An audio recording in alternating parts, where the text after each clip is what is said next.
Hi, I'm Trevor Conkergood. Welcome to this video which is about the Floriani Embroidery Software's Winter 2020 update, and I'm super excited to tell you about some new knife tools, and they're called Gap Slice and Overlap Slice. So to go ahead and demonstrate those tools, I'm just gonna pop over to an empty workspace, and because they're artwork tools, I need to start with a piece of artwork, and so I'll go ahead and select a piece of artwork of an apple and perhaps color it red and make a copy of it and color it green. And so I have a couple of shapes here, and I'll zoom in. Now, this is the tool here. It's called Overlap Slice. And in fact, the whole tool group is new because we used to have, so let me open this up. We have Slice, Object Slice, Open Slice Path, Gap Slice Path, and Overlap Slice Path. And all of these are about slicing across a piece of artwork. And they won't work if there's already stitches in the artwork. In other words, if I take this red apple, select it, and choose a standard fill, and in other words, I turned it into an embroidery segment, notice that that tool is gray. And because it's dim like that, it means I can't currently use it. Because to be able to use the overlap or any of the slice tools, you need to select a piece of artwork. And so when I select this artwork, now the tool becomes available. And perhaps I'll go through all of the slice tools. We've got slice and object slice, which are both going to make a closed shape. Slice means you can sort of slice anywhere you want, as many times as you want, and go like across your shape. And when you right click, you finish cutting it, and see what I've done. I've basically sliced the apple into 3 individual pieces by drawing that slice line like that. And so let's hit undo and undo and undo and put that apple back to whole apple again.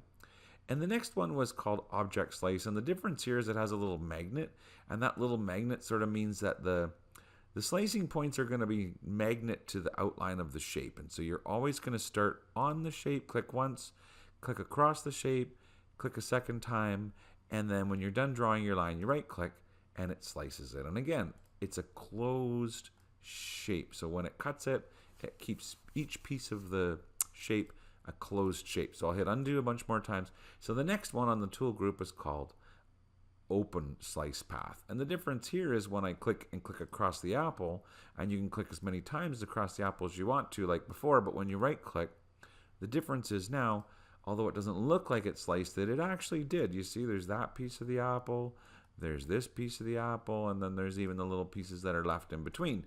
And so that's called an open slice path.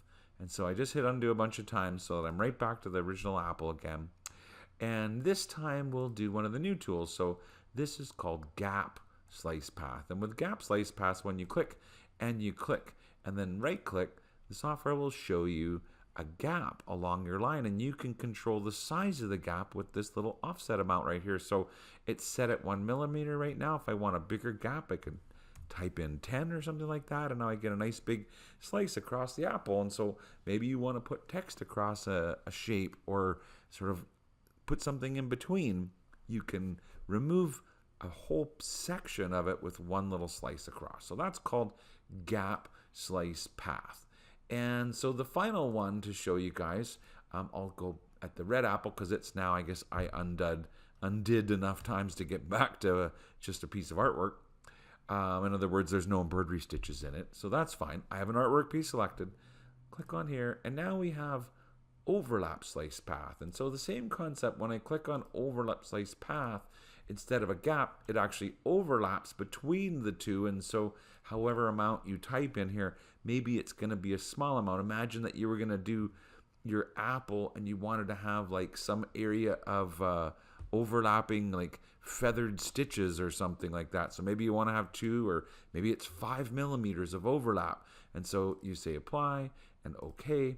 And so it's maybe not immediately visible. So I'll make one half of the apple a different color and zoom in, and then just click to select and move it over a little bit so that you can see that it's got a whole like 5 millimeters of overlap there. And so you can have as much overlap as you want, and there are probably several really good reasons to put an overlap.